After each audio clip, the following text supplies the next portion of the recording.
नमस्कार। एलएसडी में एक बार फिर आप सभी का बहुत-बहुत स्वागत है। मैं दिव्या मिश्रा और आज हमारे साथ जो हमारी गेस्ट जुड़ी हैं, उनका नाम है रिड, शिमला से हैं और एक तरह से कह लीजिए तो एलएसडी शो की शुरुआत मैंने उनके शो से जुड़ने के बाद ही करी और इंस्पिरेशन है स्पेशली यूथ के लिए जो आजकल बहुत यूथ डिसअपॉइंट हो जाते हैं बहुत जल्दी कि कोई रास्ते नहीं है, जॉब्स नहीं है। तो वो एक इंस्पिरेशन है कि अपने रास्ते खुद कैसे बनाए जाए। अ, ये हम खुद डिसाइड करते हैं। तो रिड से मिलेंगे, उनकी जर्नी के बारे में जानेंगे और उन्होंने अभी हमें ज्वाइन नहीं किया है, जैसे ही वो हमें ज्वाइन करेंगी। वेलकम रंजना मैम, आपका बहुत-बहुत स्वागत है और हम बस रिड का वेट कर रहे हैं। रिड के बारे में अगर मैं बताऊँ तो रिड एक्टर हैं, गिटारिस्ट हैं, गिटार बजाती हैं और अपना एक शो उन्होंने कोरोना के टाइम में स्टार्ट किया। कोशिश करने वालों की कभी हार नहीं होती, ये उस शो का थीम है और अभी तक वो 325 से ज़्यादा मेरे ख्याल से एपिसोड होस्ट कर चुकी हैं और इसके लिए उन्हें 2 वर्ल्ड रिकॉर्ड भी मिले हैं। एक तो एक्सक्लूसिव वर्ल्ड रिकॉर्ड जो मैंने अपने डिस्क्रिप्शन बॉक्स में मेंशन किया था और एक ओएमजी वर्ल्ड रिकॉर्ड और इसके अलावा अ, उन्हें साहित्य उदय पुरस्कार भी मिला था अभी। तो कोरोना के समय में जब हर कोई अपनी लाइफ के को लेके बहुत परेशान है, सबके लिए रास्ते रुक गए हैं, ज़िंदगी थम गई है और अभी तो बहुत ज़्यादा बुरी कंडीशन हो गई है लास्ट ईयर से भी ज़्यादा। तो उसमें एक आशा की किरण अगर हमें मिलती है, कहीं से उम्मीद दिखती है, कुछ पॉजिटिविटी मिलती है, तो ये एक बहुत बड़ी चीज़ है और उनका शो एक तरह से यही काम कर रहा है और मेरे शो का भी यही पर्पस है पॉजिटिविटी स्प्रेड करना। तो वो एक इंस्पिरेशन है और मैं चाहती थी कि वो मेरे प्लेटफॉर्म पे आएँ और अपनी स्टोरी बताएँ ताकि और भी लोग उनसे इंस्पायर हो सकें। तो चलिए वेलकम करते हैं रिड को और बातें करते हैं उनसे। प्लीज़ वेलकम अवर गेस्ट रिड from Shimla. Good evening ma'am, good evening, नमस्ते, सत श्री अकाल, आदाब। वाओ! ये स्टाइल तो मैंने कई बार देखा है आपके शो में। Well welcome in my show और बहुत अच्छा लग रहा है मुझे आपको अपने शो में देख के और मैंने थैंक यू सो पहले मच भी एक मैम। बार कोशिश करी थी कि आप टाइम निकालें बट मैं बता दूँ अपने व्यूअर्स को रिड्स बहुत बिज़ी रहती हैं। मैंने पहले भी एक बार बात करी तो रिड्स म्यूज़िक क्लासेस भी शायद करती हैं, म्यूज़िक से भी जुड़ी हैं, एक्टिंग से भी जुड़ी हैं और शो तो अपना होस्ट करती ही हैं। तो रिड सबसे पहले हम जानना चाहेंगे आपके बारे में। आप हमारे व्यूवर्स को हालाँकि आपको सब जानते हैं, मुझे तो लगता है कि सोशल मीडिया पे जो भी लोग एक्टिव हैं, वो रिड्स को ज़रूर जानते होंगे। और फिर भी जी। मैं चाहूँगी आप अपने आप कुछ अपने बारे में बताएँ कि आप कहाँ से हैं? और जैसे कि मैंने बताया आप म्यूज़िक से भी जुड़ी हुई हैं, एक्टिंग से भी जुड़ी हुई हैं। तो अपने बारे में, अपने बैकग्राउंड के बारे में थोड़ा-सा बताएँ, एजुकेशन के बारे में थोड़ा-सा बताएँ और क्या हमेशा से आप एक्टर ही बनना चाहती थी? और उसके बारे में थोड़ा-सा बताएँ कि कहाँ से आपको इंस्पिरेशन मिली और कहाँ से जर्नी स्टार्ट? जी, एक्चुअल में मैं शिमला से हूँ और ऐसा तो मैंने कभी नहीं सोचा था कि मैं एक्टिंग लाइन या जो सिंगिंग लाइन में जाऊँगी या कुछ बनूँगी, ऐसा कभी नहीं सोचा था। मेरा जो एम था, वो एम था डॉक्टर बनना। ओके, लेकिन वो किसी कारण से हो नहीं पाया एंड मैंने एमएससी की है, एमएससी आईटी में। एंड मैंने संस्कृत भी पढ़ी है, संस्कृत में शास्त्री की है और उसके बाद फिर जो मेरा सफर हुआ, फिर मैंने जॉब स्टार्ट की एंड पहले तो प्राइवेट जॉब करती रही, उसके बाद मैंने गवर्नमेंट जॉब की पब्लिक हेल्थ इंजीनियरिंग डिपार्टमेंट में और वहां पे 5 इयर्स रही। उसके बाद जो मेरी म्यूजिक की जर्नी होती है, म्यूजिक मतलब मेरे आई थिंक ब्लड में भी बोल सकते हैं। मैं बचपन से मतलब इतनी पैशनेट थी म्यूजिक के लिए, मुझे लर्न भी म्यूजिक के साथ होता था। तो मेरा ये जो म्यूजिक का सफर था वो बचपन से ही था। एक्चुअल में मैं अपनी हैबिट बताऊं, मैं इतनी एडिक्टेड हो गई थी, अगर मेरे पास म्यूजिक नहीं है तो मैं कुछ भी लर्न नहीं कर सकती थी। उस टाइम ओके। ये होता था, उस टाइम मतलब फोन नहीं होते थे, एंड हम यूज करते थे, रेडियो यूज करते थे, और वॉकमैन होते थे उस टाइम। तो कुछ ना कुछ मैं रिकॉर्ड करती रहती थी, उसमें कुछ ना कुछ गुनगुनाती रहती थी। और उसके बाद जो ये मेरा सफर स्टार्ट हुआ, ये मैंने जो डाइम बैग डेरल से इंस्पायर होके गिटार सीखा। जो आप जानते होंगे, मेरा नेम रिड्स टाइम डेरल। ये जो डाइम जी। डेरल है, ये नेम डाइम बैग डेरल से इंस्पायर होके मैंने गिटार सीखा। और उसके बाद जो एक जुनून पैदा हुआ कि मुझे नहीं, गिटारिस्ट ही बनना है, वो फिर मैंने क्लासेस स्टार्ट की राकेश धीमान जी से, एंड बहुत सारे टीचर्स थे वैसे तो। लेकिन मैंने जो मुझे जिन्होंने गिटार सिखाया है, और कुछ मेरा खुद का भी था, खुद मैं इतनी इंटरेस्टेड थी, और गिटार की प्रैक्टिस करना, जॉब भी करना, और उसके साथ गिटार प्ले करना, कीबोर्ड भी प्ले करती हूँ मैं। तो ये ओके। सब मैंने जॉब के साथ किया, और उसके बाद जो मेरी जर्नी स्टार्ट हुई म्यूजिक की, वो 2014 में स्टार्ट हुई। ओके। तो पहले जी। आपने मतलब आपको इंटरेस्ट था और आपने म्यूजिक गिटार सीखना शुरू किया, और देन फिर जी। आप बॉम्बे एक्टिंग में कैसे पहुंच गए? आपको एक्टिंग का शौक कैसे हो गया? और गवर्नमेंट जॉब आप करते थे आपने बताया, तो जी। यस।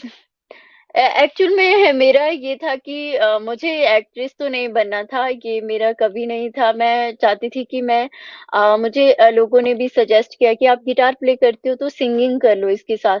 तो मैंने क्लासिकल भी थोड़ा बहुत सीखा, और उसके बाद पहले मुंबई में पहले सर्च करने गई मुंबई की क्या होता है मुंबई में, क्या नहीं होता। तो मैं, मेरी सिस्टर और मेरी फ्रेंड्स वहां गए, और हमने मुंबई, पूरा मुंबई हमने सर्च किया कि यहाँ पे क्या होता है क्या नहीं होता है। तो सबसे पहले मैं मुंबई सर्च करने गई थी कि यहाँ पे किस तरह से हम एडजस्टमेंट कर सकते हैं, किस तरह के लोग रहते हैं, और कितना डिफिकल्ट होगा मेरे लिए यहाँ पे रहना। तो हम 1 वीक के लिए मुंबई गए थे, और वहां पे हमने मोस्टली सभी जगह, आई थिंक सभी जगह मैं घूमी हूँ, सभी जगह मैंने विजिट किया। तो उसके बाद जो मेरा सफर हुआ, तो फिर एक जुनून सा, मतलब पैदा हो गया था कि मुझे मुंबई जाना है, और मुझे जो म्यूजिक सीखना है।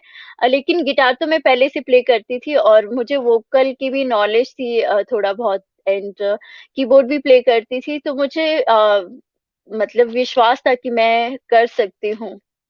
तो मेरे लिए, मतलब nothing is impossible in this world, word itself says I am possible. तो मेरा ये भी है क्योंकि मैं स्टार्टिंग से ही कोशिश करती आ रही हूँ। कभी भी मैंने हार नहीं मानी, चाहे कितनी सरकमस्टांसेस आए हैं, कितनी भी डिफिकल्टीज आई है मेरी लाइफ में, लेकिन मैंने उसका डट कर सामना किया है। ओके। अ,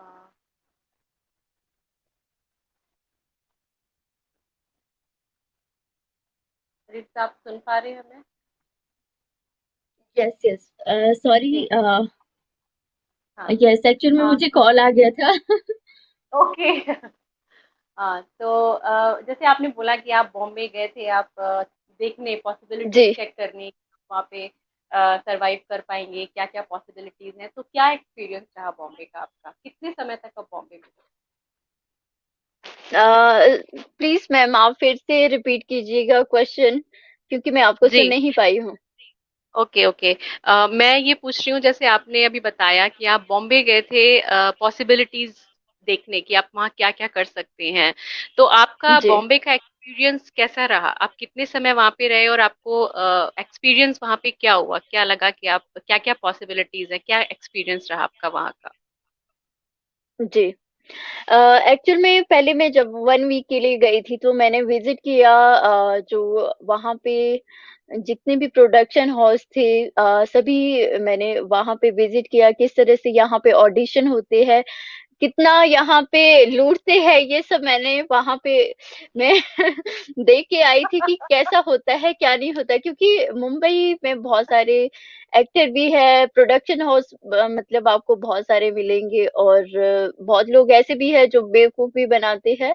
तो हम्म। मैं सब कुछ वहां पे देख के आई थी कि मुझे, अगर मैं फिर से आना चाहती हूँ तो मैं कैसे आऊंगी और मुझे क्या करना है, ये सब। तो मैं ये सब कुछ देख के आई थी, और उसके बाद मैं आई थिंक 6-7 मंथ बाद मैं मुंबई जो शिफ्ट हो गई थी, 6-7 मंथ के बाद।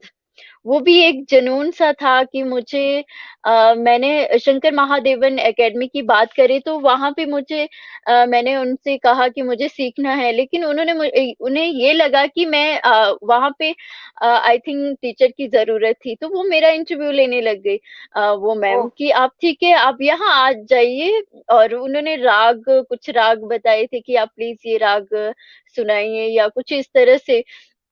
तो उन्हें लगा कि मैं जॉब के लिए ट्राई कर रही हूँ, लेकिन मैं सीखने के लिए ट्राई कर रही थी, क्लासेस के लिए।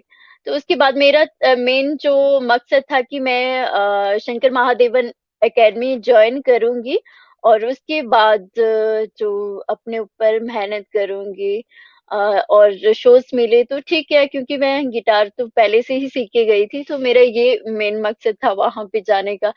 लेकिन जब मैं गई तो मेरे पेरेंट्स को भी पता नहीं था कि मैं मुंबई जा रही हूँ। ओनली मेरी मॉम ओह। को पता था कि मैं मुंबई जा रही हूँ।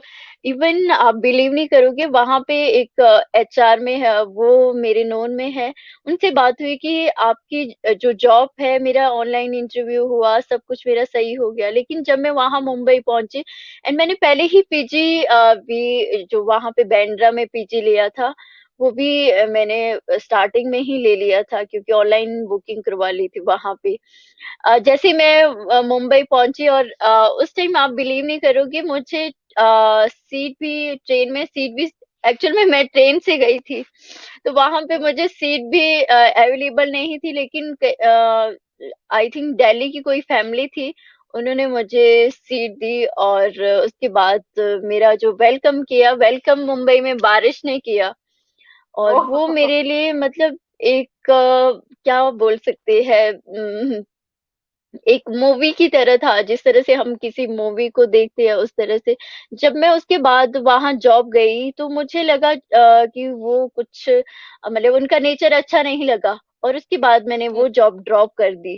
मतलब मैंने ओके। कुछ वो थोड़ा सा मतलब कुछ ऐसे ही थे वो जो वहां के एमडी थे, लेकिन मैंने जॉब नहीं किया। और उसके बाद पीजी वाले ये कहते कि जब तक आपके पास ज्वाइनिंग लेटर नहीं आता, तब तक हम आपको पीजी भी नहीं दे सकते, क्योंकि ओह। आपको तो पता ही है मुंबई में पूरे वर्ल्ड से लोग आते हैं, तो वो पीजी वाले भी मतलब पहले ज्वाइनिंग लेटर हो आपके पास तभी वो पीजी प्रोवाइड करते हैं।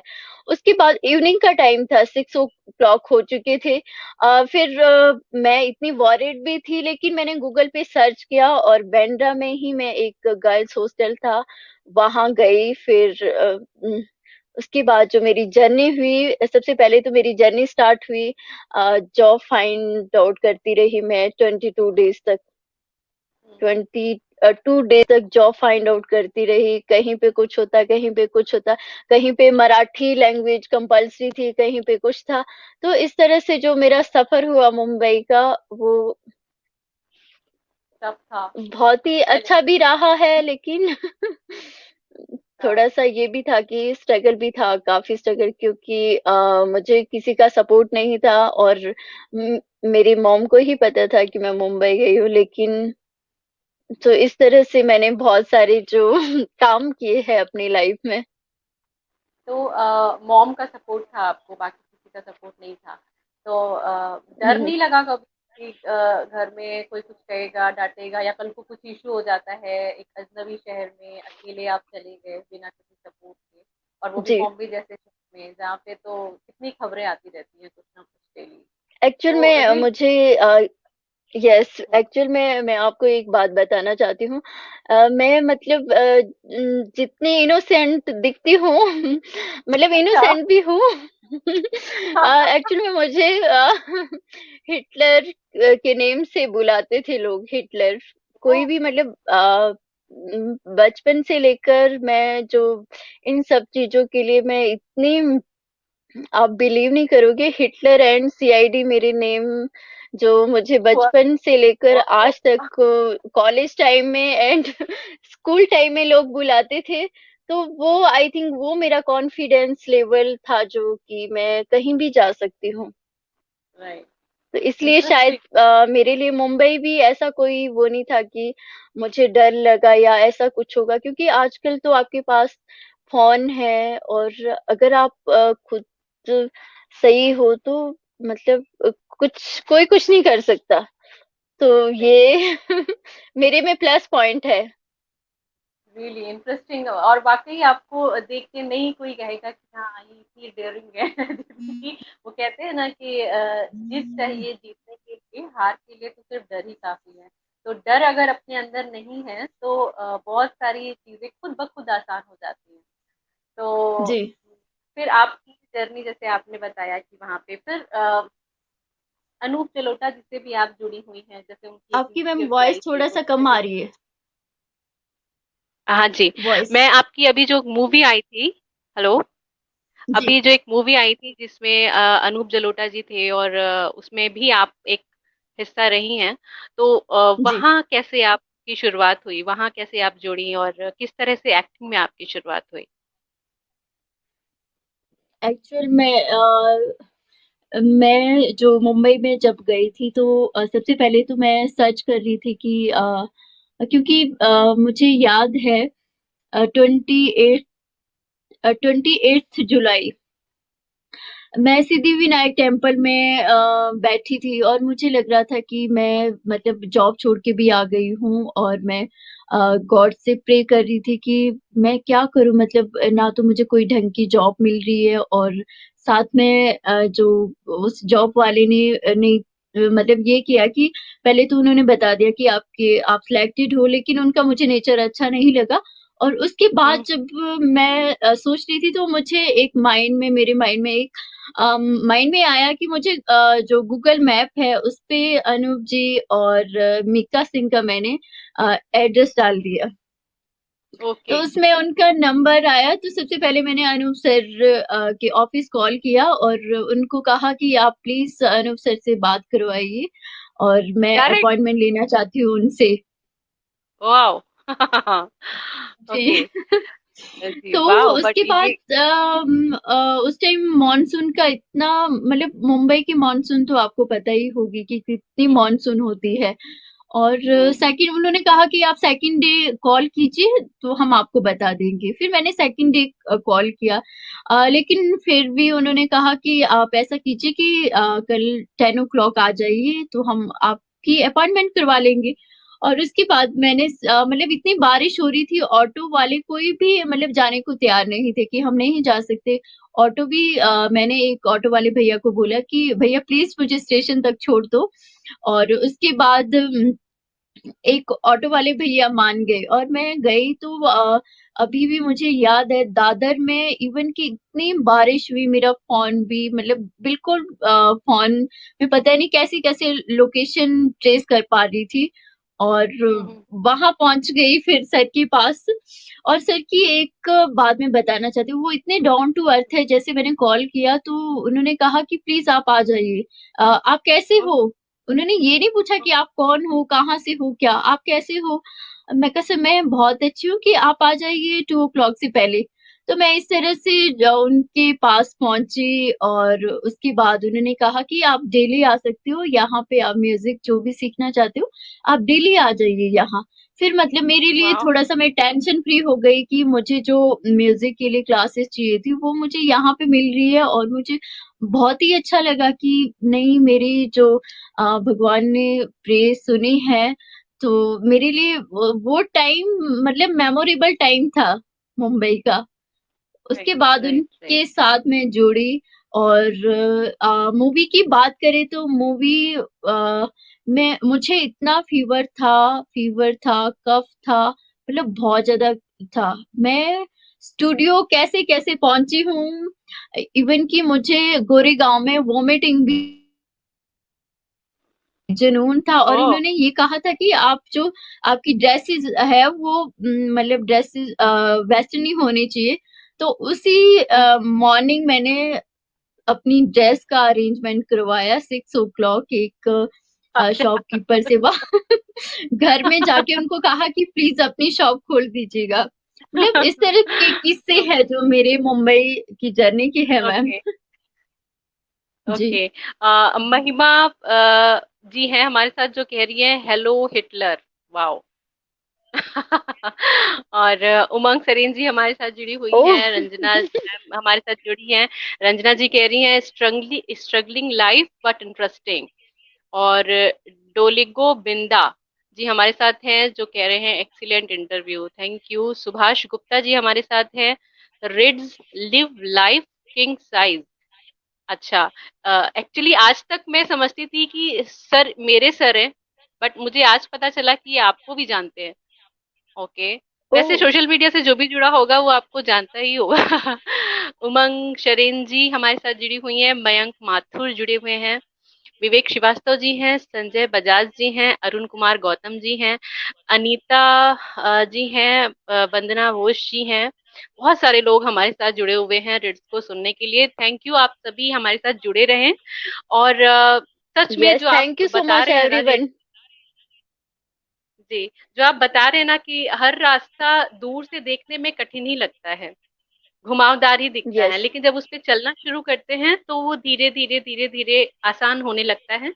और अपने आप राइट। जिधर जिधर खुद रास्ते बनने शुरू हो जाते हैं। और ये हकीकत है कि अगर आप हिम्मत करें तो ऊपर वाला कहीं ना कहीं से कोई सोर्स आपको मोटिवेशन का जरूर देता है। ये मैंने खुद अपनी लाइफ में भी फील किया है।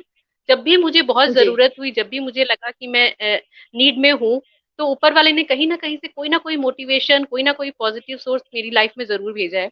कभी किसी यस। यस। इंसान के रूप में, कभी किसी घटना के रूप में, कभी कोई स्टोरी के रूप में, किसी ना किसी तरीके से कोई ना कोई सोर्स आपको जरूर मिलता है ऊपर से। तो यस। राइट जैसे मैम। कि आपने बताया, म्यूजिक की जर्नी तो आपकी वहां से स्टार्ट हो गई। आप किसी बैंड से जी। भी जुड़ी हैं और आपने बहुत सारे शोज भी किए हैं बॉम्बे में, उसके बारे में थोड़ा सा यस। बताएं। यस। यस। एक्चुअल में मुझे अम, वहां पे जहाँ मैं जॉब करती थी, और उसके बाद ये हुआ कि मेरे साथ अच्छा अच्छा होता गया। उसके बाद जो मेरी जॉब लगी वो लगी नरीमन पॉइंट में। ओके। नरीमन पॉइंट मुंबई का जो मेन पॉइंट है, आई थिंक मतलब बहुत सारे लोग आते हैं, लेकिन नरीमन पॉइंट में जॉब करना बहुत ही डिफिकल्ट होता है। अगर ओके। मुंबई से हमारे साथ कोई भी जो ऑडियंस जुड़ी है उन्हें शायद पता होगा कि मुंबई का जो मेन पॉइंट है वो नरीमन पॉइंट है।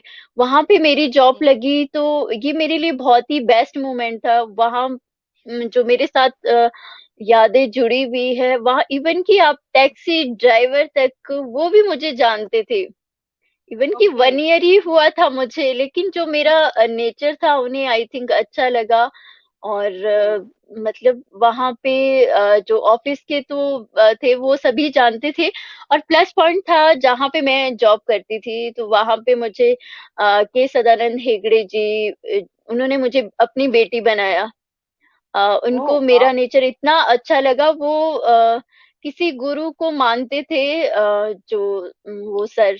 तो उनका क्या होता था, उन्होंने मुझे बेटी बनाया, और उसके बाद उन्होंने वहां पे एक सर थे शरण खन्ना अंकल जी, ओके। खन्ना इंडस्ट्री के ऑनर, जो नरीमन पॉइंट में मतलब बहुत उनकी आई थिंक वो खन्ना इंडस्ट्री के ऑनर भी है, और भी बहुत सारी कंपनियां है उनकी।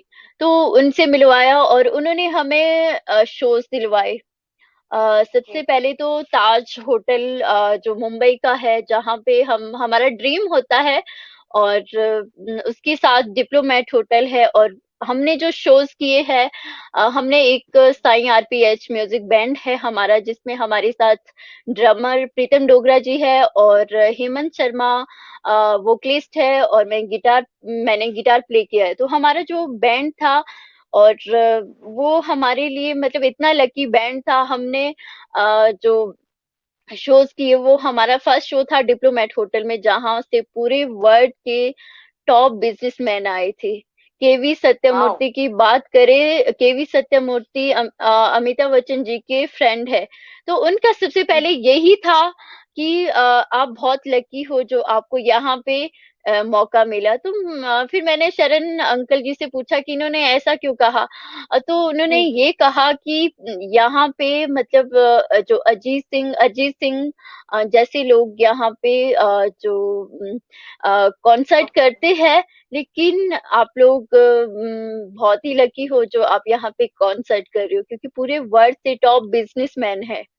And right. नीरज हीरानंदानी जी जो आपने सुना ही होगा, जिनका फोर्ब्स में नेम है, उनके मतलब वो भी आए हुए थे। और हमें इतना अच्छा लग रहा था कि मतलब इतना प्राउड फील कर रहे थे कि जब हम नेक्स्ट टाइम गए तो वो हमारे नेम जानते थे।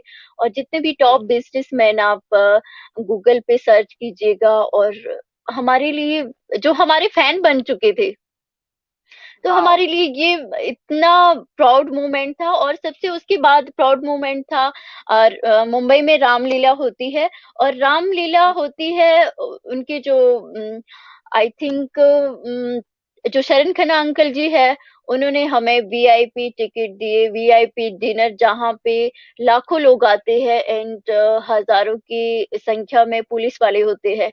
वो भी हमारे लिए इतना बेस्ट मोमेंट था। और वहां पे हमने शोज किया, जहाँ पे जितने भी ये कवि है, ये लोग आते हैं। कवि 8 डेज का चलता है वो रामलीला। मुंबई की रामलीला बहुत ही फेमस रामलीला है। तो ये हमारे लिए बहुत ही मतलब एक ड्रीम था मेरे लिए कि क्योंकि बहुत स्ट्रगल करना पड़ता है मुंबई में। तो राइट। मेरे लिए ये 1 ईयर में जो मैंने कुछ अचीव किया, ये जी। मुझे लगता है मेरे पेरेंट्स की दुआ और मेरे जो भगवान है उनकी ब्लेसिंग हो सकती है जो मैं कर पाई। या मुझे समझ ही नहीं आ रहा था। और उसके बाद मैंने एकेडमी भी ओपन की है, जो कि अभी ऑनलाइन क्लासेस भी है। और एकेडमी के साथ साथ मैं पार्ट टाइम जॉब भी करती थी। एकेडमी के साथ साथ मैं मतलब मुझे टाइम नहीं लगता था कि कब रियाज करना है, और इस तरह से सब कुछ मेंटेन करना, रियाज भी मेंटेन करना एंड उसके बाद जॉब भी जाना। और उसके बाद आप मुंबई ट्रेन का सफर करोगे तो मतलब बहुत ही खतरनाक है। मुंबई का सफर, वो तो हाँ। मुझे 1 वीक तक मुझे समझ आया, जब मैं 1 वीक तक ट्रेन में बैठी। वहां के लोगों का लड़ना मतलब इतना डिफिकल्ट था उस टाइम, लेकिन मैं एंजॉय राइट। करती थी। तो बहुत हम्म। सारे ऐसे मोमेंट है जो मेरे मुंबई से जुड़े हैं। तो रियली इंटरेस्टिंग। इतना स्ट्रगल, उसके बाद में स्टार्ट में ये तो बहुत ही अर्ली स्टेज में ही इतनी अच्छी अपॉर्चुनिटी मिल जाना, ये सच में कोई चमत्कारी है। और दुआओं में असर होता है, इस बात से ये चीज प्रूफ हो जाती है कि आपकी कोशिशों में और आपकी दुआओं में आप जितनी शिद्दत से जो चीज चाहते हैं, उसके लिए रास्ते खुद ब खुद कुदरत बनाती है। ये हकीकत है। तो हमारे साथ doctor yes ma'am. Neeta Pandey Negi ji जुड़ी हैं, जो कह रही हैं, how do you oh. Feel right now? Interview देना, हमेशा इंटरव्यू लेते हो आप तो और सबसे रिट्स पहले को। तो मैं हाँ मैम की जी जी। बात करूंगी, मैम को प्रणाम कहना चाहूंगी। मैम इतनी अच्छी है, डाउन टू अर्थ पर्सनालिटी, जितनी अच्छी सिंगर है उतनी ही अच्छी डाउन टू अर्थ पर्सनालिटी है। थैंक यू सो हाँ। Much ma'am for joining us. And Nora रूहानी सिस्टर के नेम से है, जो कि बहुत ही अच्छा गाती है ma'am. Thank you so much ma'am, thank you so much. हाँ। जी, रिट्स को कैसा लग रहा है मैम, मुझे नहीं पता, बट मुझे अच्छा लग रहा है रिट्स का इंटरव्यू लेते हुए, मुझे भी क्योंकि मैं बहुत ही बताऊं अच्छा लग रहा मैम। मैं बताऊं, जब मैंने मेरा जो एलएसटी शो है, ये जब शुरू हुआ था, आज से 6 महीने हुए हैं, और रिट्स को मेरे ख्याल से 1 साल पूरा होने वाला है अब उसके शो को। तो यस। जब मैंने ये स्टार्ट किया था तो मुझे थोड़ा सा हेजिटेशन था। अ, कुणाल सर से मेरी जान पहचान थी उस समय। कुणाल सर का इंटरव्यू रिट्स के शो में होने वाला था। तो मैं थोड़ा सा हेजिटेट कर रही थी कि मैं कैसे शुरू करूं, कैमरे के आगे कैसे बोलूंगी, क्या क्वेश्चंस पूछूंगी, समझ नहीं आ रहा था। गेस्ट आएंगे कि नहीं आएंगे, सबसे बड़ा डाउट तो ये लग रहा था कि मैं क्या हूँ, मेरे शो में गेस्ट क्यों आएंगे कोई। बट उन्होंने बोला कि आज शाम को मेरा इंटरव्यू है और देखना, टॉक शो है। तो जब मैंने रेट्स को देखा तो मुझे सच में थोड़ी सी हिम्मत मिली, और मुझे लगा यार मैं भी कर सकती हूँ, मुझे भी कोशिश करनी चाहिए। और वहां से एलएसटी की जर्नी शुरू हुई। 6 मंथ हो गए हैं, और मुझे बहुत अच्छा लग रहा है, और सबसे मेन चीज जो है ना, बहुत लर्निंग होती है। आपके शो में अच्छे अच्छे जी। लोग आते हैं, आपको बात करने का मौका मिलता है, बहुत कुछ सीखने का मौका मिलता है। तो ये राइट सबसे मैम। बड़ी अचीवमेंट है। तो आपके शो की, ये तो मेरे शो की जर्नी की स्टार्ट होगी, हालांकि आज मेरा इंटरव्यू नहीं है, मैं होस्ट हूँ। तो मैं आपके शो जी। की जर्नी की स्टार्ट कहाँ से हुई और कैसे हुई, कहाँ से इंस्पिरेशन मिली, उसके बारे में थोड़ा बताइए। जी। एक्चुअल में जब मैं शिमला आई तो मैं क्वारंटाइन में थी 14 डेज तक। तो मैं सोच रही थी कि मैं क्या करूं, मुझे मतलब कुछ ना कुछ न्यू करना अच्छा लगता है। तो फिर मैंने सोचा कि मुझे क्या करना चाहिए। मैं कुछ जो सिंगर्स थे उनको जानती थी मैं। तो मैंने उनसे बात की कि मैं अपना शो स्टार्ट करना चाहती हूँ कि आप मेरे शो में आइए। तो उसमें संजय शांगलू सर की मैं बात करूँ तो उन्होंने कहा ठीक है हम आ जाएंगे, और मैंने पोस्टर बनाना स्टार्ट कर दिया। और मेरे जो फर्स्ट गेस्ट थे वो संजय शांगलू सर थे, लेकिन हुआ क्या कि 14th को सुशांत सिंह राजपूत जो सुसाइड किया था। लेकिन फिर मैं थोड़ा सा, क्योंकि मैं बहुत ज्यादा फॉलो करती थी, मुझे जो नासा के बारे में नॉलेज, वो बहुत ही अच्छे अच्छे पोस्ट डालते रहते। 2009 से मैं उनको फॉलो कर रही थी, लेकिन मेरे लिए उस टाइम शौक था कि ये कैसे हुआ। फिर उसके बाद फिर भी मैं कहा नहीं, मैंने स्टार्ट करना है। 17 जून 2020 को मैंने शो स्टार्ट किया। और क्योंकि कोशिश करने वालों की कभी हार नहीं होती, मैंने कभी ये जो लाइंस है ये कभी नहीं सुनी थी किसी से, क्योंकि मेरे साथ हमेशा बचपन से ऐसी जो बहुत सारी डिफिकल्टीज भी आती रही, लेकिन मैंने ये खुद से ही रखा है क्योंकि मैंने हमेशा कोशिश की है और कभी हार नहीं मानी है, चाहे कितनी भी परिस्थितियां आई हो। तो मैंने इसका जो मेरे माइंड में आया, मुझे थर्सडे का टाइम है, थर्सडे मेरे साईं बाबा जी का मैं फास्ट लेती हूँ। तो मुझे आई थिंक, मुझे लगता है कि उन्होंने ही कुछ ऐसा डाला हो मेरे माइंड में कि मुझे ये नेम रखना, थीम जो देनी चाहिए, मैंने वो रखा। कोशिश करने वालों की कभी हार नहीं होती। और संजय शांगरू सर मेरे शो में आए, फर्स्ट गेस्ट थे। उसके बाद मेरा, क्योंकि एज ए होस्ट मैंने कभी काम नहीं किया था, मेरा फर्स्ट एक्सपीरियंस था उसमें। फिर उसके बाद मैं आर्टिस्ट जो मैं जानती थी जिनको, उनको मैं बुलाती रही। लेकिन उसके बाद जो जर्नी स्टार्ट हुई, और मुझे इतना, मतलब मुझे ड्रीम लग रहा था कि मेरे शो में लोग आना चाहते हैं। राइट। तो उसके बाद नेशनली इंटरनेशनली मेरे शो में लोग जुड़ने लगे। आई थिंक इंटरनेशनली भी 15 तो मेरे शो में आ चुके हैं। और जो इंडिया में भी बहुत लोग मुझे प्यार देने लगे, सभी ने मुझे रिस्पेक्ट दिया, इवन कि मुझे कुछ आता भी नहीं था, फिर भी लोगों ने मुझे सपोर्ट किया और मेरे शो में आने लगे। और आज 340 एपिसोड मैंने कंप्लीट किए हैं, और कल मेरे शो को 11 मंथ कंप्लीट हो जाएंगे। वाओ, कितने एपिसोड्स और आपने भी बताए? 300? 340 थ्री 340? Hundred forty yes. तो ओके। कई बार मैंने 2233 भी किए हैं। और उसके बाद क्या हुआ कि एक बार सिलेंडर मतलब लीक हो गया था, वो थोड़ा सा चोट मुझे भी आई, आग लग चुकी थी। लेकिन ओ, मैंने रेगुलेटर ऑफ कर दिया। तो और भी ओके। बहुत सारी, कुछ ना कुछ होता रहता था कभी, लेकिन मैंने कभी किसी को दिखाया नहीं कि मुझे ये होता है। और जो क्योंकि आप अगर प्रोफेशनली काम करना चाहते हो तो आपके फेस में हमेशा स्माइल आनी चाहिए, चाहे आप अंदर से हम्म। कितने भी दुखी हो, कितना भी कुछ हो। तो इस तरह से कुछ ना कुछ होता गया, लेकिन जो ये मुस्कान है वो हमेशा, कभी भी मैंने किसी को फील नहीं होने दिया कि मुझे ये प्रॉब्लम राइट। है या वो प्रॉब्लम है। तो इस तरह से मैं शो चलाती गई और अच्छे अच्छे आर्टिस्ट जुड़ते गए। कई ऐसे भी आर्टिस्ट जिन्हें मैंने फेसबुक पे सर्च किया, और इस तरह से मतलब लोग मेरे साथ जुड़ते गए और मुझे आज भी मेरी फैमिली बन गई है। हम्म। कनाडा, ऑस्ट्रेलिया, इंडिया से तो है ही, इंडिया से सभी, आई थिंक राजस्थान, गुजरात, दिल्ली, मुंबई, मतलब जितने भी मुझे याद है, तो मेरी इतनी बड़ी फैमिली बन गई है। जो कि मुझे बहुत ही अच्छा लगता है उनसे बात करना। और कभी भी चाहे मैं कितनी भी बिजी हूँ, अगर मुझे कोई भी व्हाट्सएप पे पोस्ट भेज रहा है तो मैं कभी भी ऐसा नहीं करूंगी कि उनको इग्नोर करूंगी, क्योंकि उन लोगों ने मुझे इतना टाइम दिया है, मेरे लिए टाइम निकाला है। और मैंने सबसे बड़ी बात है कि मैंने इस शो से सीखा है और सीखती आ रही हूँ। मेरे राइट, लिए ये यस। बहुत बड़ी बात है।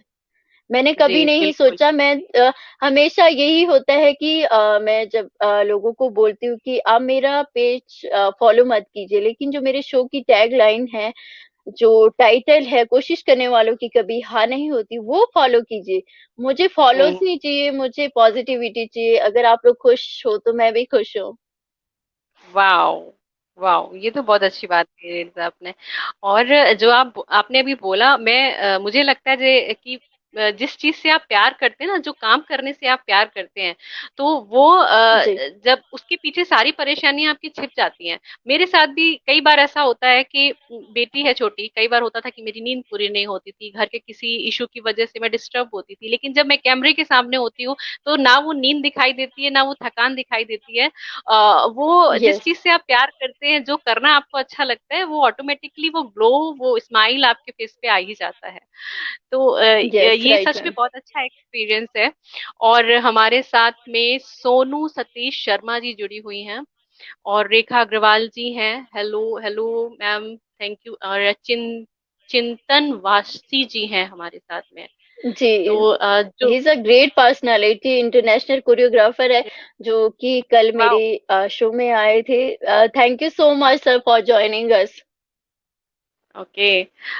जो भी लोग हमारे साथ में अभी जुड़े हुए हैं, मैं सबसे एक बार ये रिक्वेस्ट करूंगी कि प्लीज मेरे पेज को भी फॉलो करें, और मेरे साथ भी जुड़ें। आप लोगों का प्यार और सपोर्ट मुझे भी चाहिए, for yes, yes, learning, for right ma'am. Positivity, क्योंकि मेरा एम भी कुछ वही है। और जी। जैसे अभी आपने कहा कि चिंतन सर के बारे में कहा, एंड बहुत सारे आपके गेस्ट हैं जो यहाँ पे जुड़े हुए हैं, तो उनसे ये दिखता है कि आप रिट्स जो कर रहे हैं ना, उसके बदले में आपको प्यार भी कितना मिल रहा है। राइट, आपकी जो राइट। ग्रोथ हो रही है, नाम हो रहा है, आपका प्रोफेशनल डेवलपमेंट हो रहा है, वो तो हो ही रहा है, आप प्यार भी कमा रहे हो। ये सबसे इम्पोर्टेंट चीज है। आपकी फैमिली, जैसे आपने बोला कि इतनी बड़ी हो गई है, आई जी। विश कि ये और ग्रो करे और बड़ी हो। और जो भी लोग हमारे साथ जुड़े जी हुए मैम। हैं, उमंग जी कह रही हैं, ग्रेट गोइंग ब्रेव गर्ल। सच में आप ओह, जो आपने thank you story so much सुनाए, मैम। जो आपने थैंक स्टोरी यू सो सुनाई, मच सच मैम। में करेज चाहिए। और रियली आप ब्रेव हो, यकीनन। और अभी आपको दो वर्ल्ड रिकॉर्ड इस साल में आपकी, बल्कि तीन अचीवमेंट है। आपको एक साहित्य जी। उदय, एक सम्मान भी मिला, उसके बाद दो वर्ल्ड रिकॉर्ड भी आपके बने। उनके बारे में आप थोड़ा सा हमारे व्यूवर्स को बताएं। जी, जी।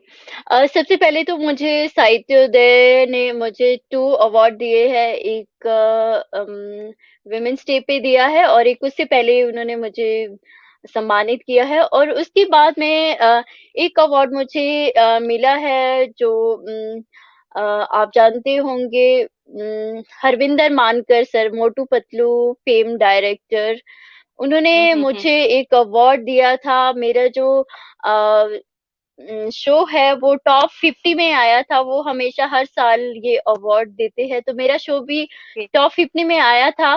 तो उन्होंने भी ओके, मुझे सम्मानित किया था। तो ओके। उनको भी मैं थैंक यू कहना चाहूंगी। और उसके बाद एक्सक्लूसिव वर्ल्ड रिकॉर्ड वालों ने भी मुझे सम्मानित किया, और ओएमजी बुक ऑफ रिकॉर्ड वालों ने भी मुझे सम्मानित किया। इवन की जो रिन्यूड पर्सनालिटी है, आई थिंक मेरे शो में आ चुकी है। 340 एपिसोड मैंने कंप्लीट किए हैं, जहां तक मुझे याद है। तो मुझे लगता है कि मेरे ही शो सबसे ज्यादा है अभी तक, जो मैंने डेली ओके। किए हैं। तो उसके लिए उन्होंने मुझे ऑनर किया है। Okay, wow! तो मुझे लग रहा है 365 दिन पूरे होने से पहले आप 365 एपिसोड पूरे कर लेंगी। दिन पूरे होने से पहले आपके 365 एपिसोड्स हो जाएंगे। रियली यस, बहुत यस, अच्छी क्योंकि चीज है, बहुत अच्छा रिकॉर्ड है। एंड अभी बहुत मेरा कमिटमेंट 1 चाहिए। मंथ। हाँ, राइट। जी। जी। एक्चुअली जो मैं फील कर रही हूँ, मैं वीक में एक शो करती हूँ, दो करती हूँ एक्चुअली, एक दूसरा शो चलता है और एक ये चलता है। तो अभी दूसरे को जी। तो थोड़ा सा मैंने रोक रखा है ड्यू टू कोविड, कोरोना, बहुत ज्यादा हैप्पी सा एनवायरनमेंट नहीं हो रहा है। सो बट ये एलएसडी मैं कंटिन्यू करके चलती हूँ। और जो मुझे लगता है ना, ये दो शो करना भी लगता है कि बहुत थोड़ा सा हेक्टिक हो जाता है, क्योंकि और भी बहुत सारी चीजें होती हैं, बहुत सारी रिस्पॉन्सिबिलिटीज होती है, तो ये भी एक ड्यूटी की तरह कई बार लगता है कि यार ये आज है। तो थोड़ा यस। मेंटली प्रिपेयर होना पड़ता है उस दिन। तो आप डेली करते राइट। हो, और जैसे भी आपने बोला, उसमें भी आपने एक एक दो दो भी किए हैं एक दिन में। तो ये सच में बहुत यस, यस। कमिटमेंट वाली चीज है, और थोड़ा सा स्टार्ट में तो टफ ही रहा होगा, फिर तो एक फ्लो बन जाता है, एक हैबिट बन जाती है। यस। तो राइट। अब तो जिस दिन नहीं होता तो लगता है कि कुछ काम रह गया, छूट गया, कुछ करना चाहिए। ऐसी फीलिंग होती है। और रियली बहुत अ, किंजा आडवाणी जी हमारे साथ में हैं, जो कह रही हैं, लव यू रिड्स ma'am, you are a great, you are great. Yes, right. Finally Umang ma'am ने मेरी तारीफ करी है, मैं जरूर पढ़ूंगी। Divya, oh! You are a great host. अब एक्चुअली आज आपका दिन है, तो जाहिर सी बात है आपके बारे में बातें हो रही है, लेकिन अब एक बात मैम ने बोली तो मैं पढ़ूंगी जरूर। दिव्या, यू आर अ जी। Great host and person, sending much love. Thank you ma'am, आप बहुत स्वीट हो। सब बोलते हैं, और ये हमने भी और फील किया मैं है, भी आप आपके बहुत बारे में कहना चाहूँगी, और सच में आप इतना ऑनेस्टली जो शो को होस्ट करती हो, मुझे बहुत ही अच्छा लगता है, क्योंकि एक होस्ट के अंदर ओह, सबसे अच्छी बात क्या होनी चाहिए, उसकी जो ऑनेस्टी है, और जो आप इतनी ईमानदारी से शो कर रही हो, कोई एटीट्यूड नहीं, कोई मतलब दिखावा नहीं है, ये सब मैं भी आपकी फैन हूँ। Oh my god. नहीं, don't say this. Yes ma'am. Narmada, Narmada Advani ji है हमारे साथ में। जी, नर्मदा जी। आडवाणी जी, सॉरी अगर अगर यस, कुछ मैं नाम इनको लेने भी में किसी थैंक से यू गलती हो जाए तो ओके। कहना चाहूंगी, नर्मदा जी। मैम को, क्योंकि ये जो किंजा एडवाणी की अभी बात की है, वो चाइल्ड हम्म, आर्टिस्ट है और बहुत ही टैलेंटेड आर्टिस्ट है, ये भी मेरे शो में आ चुकी है। और मैम को भी मैं थैंक यू कहना चाहूंगी, thank you so much for joining us. और जो जो वाओ, भी ऑडियंस जुड़े हैं, उन सभी को मैं थैंक यू कहना चाहूंगी, thank you so much everyone. Really really सभी को बहुत बहुत धन्यवाद। और रिड ji, you are really nice person, Narmada ji कह रही हैं आपके लिए। और ओह, हकीकत है, यू आर ऑल्सो। हकीकत है, बिना स्वार्थ के इतना लंबा कॉन्टिन्यूटी, इतनी कंसिस्टेंसी किसी काम के लिए, ये सच में बहुत बहुत रेयर है। अच्छा या बुरा तो मैं नहीं कहूंगी, ये तो आपका, आपके लिए लोगों का जो प्यार है उसी से पता चल जाता है। बट रेयर है सच में, लोग नहीं कर पाते, छोड़ देते हैं। बहुत सारे लाइव प्रोग्राम्स चलते हैं, आपने खुद ही देखे होंगे, बहुत सारे लोग इस तरह के काम करते हैं। लेकिन जी। एक रेगुलर करना, उतनी ही ईमानदारी से करना, उतनी ही एनर्जी के साथ करना, ये बहुत इंपॉर्टेंट है, और इतने लंबे समय तक करना। तो इसके लिए आपको बहुत बहुत शुभकामनाएं। आप जैसे थैंक यू प्रेरणा सो की मच स्रोत मैम। मेरे लिए बनी है, वैसे आप बहुत लोगों के लिए बनेंगी। और लोगों को सीखना चाहिए, रियली आजकल के टाइम में लोग ये शिकायतें तो करते हैं, हमारी आदत हो गई है ना शिकायतें करने की, हर एक चीज के लिए हम शिकायतें पहले करते हैं कि यस, यस। अपॉर्चुनिटी नहीं है, रास्ते नहीं है, नौकरी नहीं है, ये नहीं है, वो नहीं है। बहुत सारी चीजें हम बस शिकायतें करते हैं और मांगते हैं। लेकिन वास्तव में आपने ये एक एग्जाम्पल सेट किया है अपने लिए अपॉर्चुनिटी खुद क्रिएट करने का। अगर आपके अंदर टैलेंट है, आपके अंदर अपने लिए कुछ करने का जुनून है, प्लस लोगों के लिए कुछ करने का जुनून है, तो आपको जो ऊपर वाले ने गिफ्ट दिया है उसको पहचानिए। ऊपर वाले ने यस। हर एक को कुछ ना कुछ खूबी जरूर दी है, कुछ ना राइट कुछ मैम। अलग टैलेंट जरूर दिया है। हमें बस उसे ढूंढना है, उसको और निखारना है, रास्ते खुद बनेंगे। जैसे हमने अभी रिट्स की स्टोरी सुनी, बॉम्बे के स्ट्रगल सुने, और उसके बाद में किस तरह से रास्ते खुद बनने शुरू हुए, अपॉर्चुनिटीज खुद निकल के सामने आई। और शो कितनी सक्सेसफुल शो किस तरह से वो होस्ट कर रही हैं, और अभी और आगे लंबा चलेगा। और आगे भी आप जो कुछ करना चाहती हैं उसके लिए रास्ते जरूर बनेंगे, और हमारी बेस्ट विशेस थैंक यू आपके सो साथ मच में मैम। हैं। तो रिट, एक बार हम जानना चाहेंगे कि आगे के आपके क्या प्लान हैं, आगे के आपके क्या प्रोजेक्ट हैं, उसके बारे में थोड़ा सा हमारे व्यूवर्स को बताएं। जी। प्लानिंग तो वैसा कुछ नहीं है मैम, क्योंकि मैं प्रेजेंट में ही बिलीव करती हूँ। Okay, nice. यस। हमेशा हमें मुझे लगता है कि हमें प्रेजेंट में ही बिलीव करना चाहिए। जो आप आज कर रहे हो उसको अच्छा करो, और करते जाओ, तो रास्ता खुद ब खुद बनता है। तो हमारे लिए हम्म। तो मेरा कोई ऐसा ड्रीम नहीं है कि मैं ये करूंगी वो करूंगी, लेकिन मेरा ये ड्रीम है कि मैं उन लोगों को सपोर्ट करूंगी जो बहुत ही टैलेंटेड है, जिनको आई थिंक स्टेज नहीं मिल पाता है। तो ऐसे ऐसे भी बहुत सारे हैं, तो हमें टैलेंटेड लोगों को आगे लेके आना है। और हम्म। बाकी तो ऐसी कोई प्लानिंग नहीं है। बाकी ये है कि मेरा जो मैंने अभी प्रोडक्शन हाउस भी ओपन किया है, आरडीडी फिल्म एंड मीडिया, हम्म। तो उसको हम्म। भी मैं स्टार्ट करने वाली हूँ। और उसके बाद ये है, जो टैलेंटेड लोग है उनको भी मैं मौका देने वाली हूँ। और खुद भी मैं कोशिश कर रही हूँ, खुद सीख रही हूँ अभी। तो मेरे लिए मतलब ये प्लस पॉइंट है। और जो मेरे से इंस्पायर हुए हैं, बहुत सारे ऐसे लोग हैं जो मेरे से इंस्पायर हुए हैं, इंस्पायर होके शो ओपन किए हैं। तो मुझे बहुत ही अच्छा लगता है कि मतलब कोई ना कोई तो मुझसे इंस्पायर हो रहा है। और मेरी जो मेहनत है, मैं जिनके लिए मतलब मैं खुद के लिए कभी मैंने ये नहीं सोचा कि मुझे या बढ़ाने हैं या पैसे कमाने हैं, क्योंकि मुझे काफी लोगों ने पैसे भी ऑफर किए थे कि आप मैम कितना लेती हो। जब मैं उस टाइम स्टार्टिंग में थी, तो मैंने जब स्टार्ट किया था, तो मैं अब कैसे पैसे ले सकती हूँ। इसलिए मैं चाहती हूँ कि सब खुश रहे, और एक दूसरे की हेल्प करे जितना हमसे बन पाता है। और मेरा यही है, सबको खुशियाँ देना, एग्जैक्टली। जो मेन और अभी मकसद तो है। वैसे भी, जी एग्जैक्टली, और अभी तो वैसे भी बहुत टफ टाइम चल रहा है। जो यस, यस। प्लानिंग हमारी होती है उसके हिसाब से हमारी लाइफ चलती भी नहीं है, बहुत कम चलती है। राइट। वक्त कहाँ पे कैसे ले जाएगा, ये हम पे, उस समय हमें क्या डिसीजन लेना चाहिए, उस समय हम क्या कर यस। सकते हैं, इसके लिए हमें हमेशा तैयार रहना चाहिए। और रंजना मजुमदार जी हमारे साथ जुड़ी हुई हैं, जो कह रही हैं, the drive to do something and perseverance ultimately brings success. Rids and Divya both are example of this. Actually, ma'am, you are also an example. Because हमारी तो उम्र है और हम कर रहे हैं, अपने लिए रास्ते बना रहे हैं।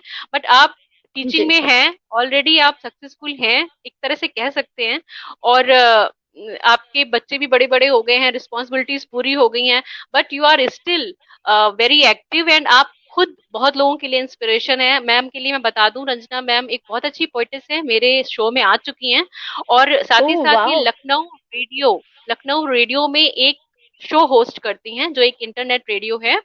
और उसमें एक शो होस्ट करती हैं जिसका नाम है आजकल के सितारे साथ हमारे, ऐसे कुछ शो का ओह नाम है, और वाओ, मैंने उसे ग्रेट। सुना भी है। बहुत अच्छे से होस्ट करती हैं।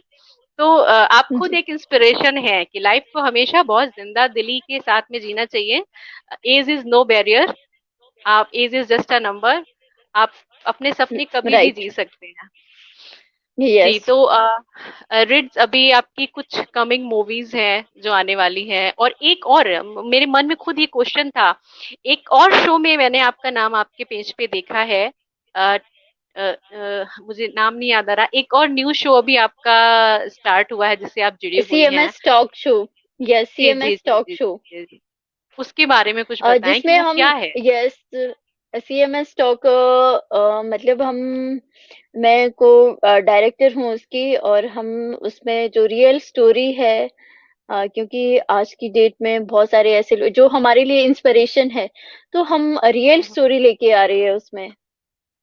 ओके। जो क्योंकि बहुत सारी स्टोरी आप देख सकते हो उसमें, तो हम उन लोगों को प्रमोट कर रहे हैं और उन लोगों तक पहुंचा रहे हैं जहाँ पे हम हिम्मत हार जाते हैं, वहां पे वो स्टोरी हमें बूस्ट करती है। तो हमारा ओके। जो वो प्लेटफॉर्म है, और उसमें हम रियल स्टोरी लेके आते हैं और लोगों को मोटिवेट करते हैं। वाओ, हाँ, उसकी एक स्टोरी मैंने देखी भी थी। कोरोना में जी। एक मैम की पूरी फैमिली किस तरह से यस। उन्होंने खो दी, एंड एक बेटी की वजह से वो अपने इमोशंस को कैसे कंट्रोल करके, और आज भी वो यस, बहुत यस, इंस्पायरिंग, सच में। और ऐसी बहुत सारी स्टोरीज अभी हमारे साथ है। अगर हम यस, सुनने लगे तो दुख भी बहुत होता है, देख के लोगों राइट की मैम। दुर्दशा, लोगों की तकलीफ देख के बहुत दुख होता है। बट इसमें जी, हम अभी कुछ कर नहीं सकते, हम एक दूसरे को सपोर्ट कर सकते हैं, एक दूसरे की राइट, पॉजिटिविटी इंक्रीज करने में, उनको हिम्मत देने में। और वही है कि सोशल डिस्टेंसिंग मत करें, फिजिकल डिस्टेंसिंग करनी है, एक दूसरे के साथ जुड़ के हम एक दूसरे को सपोर्ट दे सकते हैं। अभी शर्मा अभी अभी हमारे साथ जुड़े हुए हैं, जो कह रहे हैं ग्रेट सुपर्ब, इनके बारे में भी मैंने बहुत सुना है और बहुत देखा भी है अभी के बारे में। रंजना मजुमदार जी जी, कह जी, रही हैं, Umang share the same admiring feeling for each other, right. Umang ji का भी सेम है। उमंग जी भी बहुत अच्छी पोइटेस हैं, उनके बारे में शायद आप जानती भी होंगी। उनका एक सॉन्ग भी सेलेक्ट हुआ है बॉलीवुड मूवी में। एंड जी, यस, एक्चुअली आप लोग रियल इंस्पिरेशन हो हम लोगों के लिए। सो वही है यस, कि यस, आप राइट मैम। इंस्पिरेशन, दी नहीं जाती है किसी को, आप जानबूझ के इंस्पायर नहीं कर सकते। आप कितना ही यस, मोटिवेशनल स्टोरी सुना लें, अगर आपके अंदर से वो फीलिंग नहीं है, तो कोई आपके अंदर राइट, ऊर्जा नहीं भर सकता। एक एग्जाम्पल है यस, जो मैं सुनाऊंगी। जैसे एक बलून है, बलून जब ऊपर उड़ता है तो जी, अपनी हवा की वजह से ही उड़ता है। एक फुटबॉल है, उसको आप एक फुटबॉल में हवा नहीं है, आप उसको किक मारेंगे तो वो ऊपर नहीं जा सकती। एक राइट, फुटबॉल किक करने पे ऊपर तभी जाती है जब उसके अंदर हवा होती है। तो बाहर के जी, फोर्स से, बाहर के इंस्पिरेशन से, बाहर के मोटिवेशन से कहीं ज्यादा इंपॉर्टेंट आपका सेल्फ मोटिवेशन है, सेल्फ इंस्पिरेशन है। यस, यस, तो राइट, इस एब्सोल्युटली राइट मैम। ढूंढने पे मिलती है। जैसे मैं ढूंढ रही थी तो मैं रेड से इंस्पायर हो गई, और ओह, मैं भी अपनी सो की क्यूट तरफ मैम। चल पड़ी। और आई विश आप अभी बहुत लोगों को इंस्पायर करेंगी, और आपकी कोशिशें बहुत उम्दा हैं, बहुत बड़ी हैं, और आपका उद्देश्य बड़ा है। तो आपके लिए सबकी बेस्ट विशेस, सबके आशीर्वाद थैंक यू सो जरूर मच। आपके साथ रहेंगे।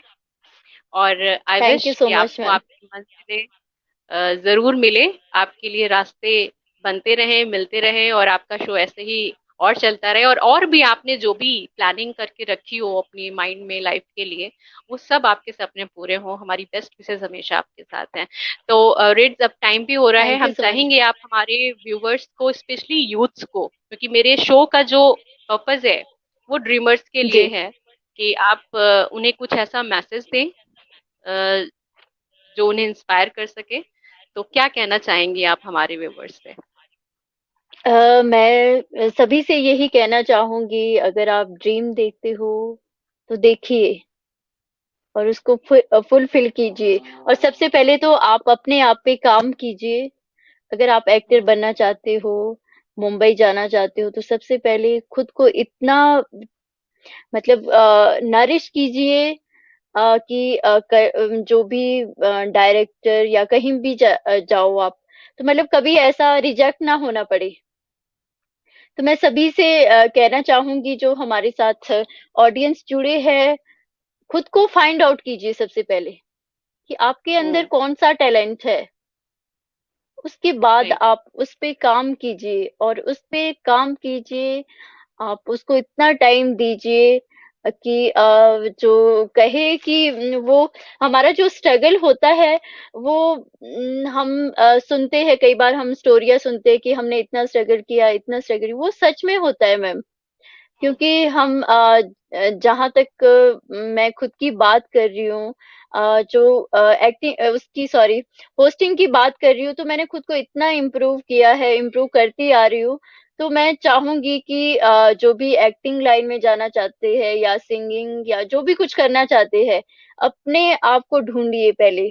उसके बाद आप उस लाइन को चूज कीजिए और उसको अपना पैशन बनाइए। और मैं सबको थैंक यू कहना चाहूंगी। Narmada ma'am, Abhi Sharma, thank you so much. Ranjana ji, thank you so much everyone, जो जो भी हमारे साथ जुड़े। और जो ये टाइम है, ये टाइम भी चला जाएगा, और सबको कहना चाहूंगी बी पॉजिटिव, क्योंकि आपके अंदर भी शक्ति है, हमें उस शक्ति को जगाना है। और इस जो ये कोविड चला है और हमें इससे डरना नहीं है, क्योंकि जो ये पैनिक एंड जो एंजाइटी होती है हमारे अंदर, एंजाइटी ही आई थिंक जो लोगों को ले जा रही है। तो हमें एग्जैक्टली। इससे डरना नहीं है। और योगा कीजिए और म्यूजिक सुनिए, अच्छे अच्छे सॉन्ग सुनिए। और मॉर्निंग में आप जब भी कुछ काम करते हो तो सबसे पहले योगा कीजिए। मैं यही मैसेज देना चाहूंगी। पॉजिटिव रहिए और अपने पेरेंट्स के साथ मतलब बैठिए उनके साथ, क्योंकि हमारी जो बचपन की यादें हैं उनको ताजा कीजिए। ये सब हमारे लिए एक पॉजिटिविटी ला सकती है। हम अपनों को टाइम देंगे और जो हमारे आसपास जो फ्रेंड सर्कल है उनको टाइम दीजिए, सबको टाइम दीजिए। और कभी किसी भी मतलब किसी भी इंसान को इग्नोर मत कीजिए। और जी। बस इतना ही कहना चाहूंगी। जी। और एग्जैक्टली। सभी को thank you so much everyone जो जो भी हमारे साथ जुड़े हैं। जी, बिल्कुल। सभी को बहुत-बहुत धन्यवाद। थैंक यू रिड्स हमारे साथ इतनी देर जुड़ने के लिए। और हमें पता है आपका शो लाइनअप है next day next yes, hour में, तो आपको उसकी प्रिपरेशन करनी है, फ़ोन चार्ज करना यस, है। यस। तो okay, thank you very much हमें जॉइन करने के लिए और थैंक यू सो बहुत मच अच्छा मैम, लगा थैंक यू सो आपसे मच, बात मुझे करके। बहुत ही अच्छा लगा। Thank you so much ma'am, thank you so much. Thank you, thank you. Uh, Divya, your show is a marker on social media. Oh my God ma'am, आप बहुत बड़ी बड़ी बातें बोलती हैं, मुझे हजम नहीं होती।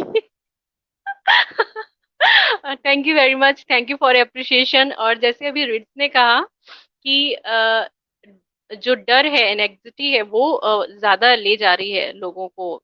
जो कहते हैं ना कि एक कहावत बहुत पहले से कहते हैं और ये सच भी है, एक्सपर्ट कहते हैं, अगर सांप काटता है ना, सांप बहुत कम ऐसे सांप होते हैं जिनके पॉइजन से जान जाती है, ज्यादातर डर से जान जाती है।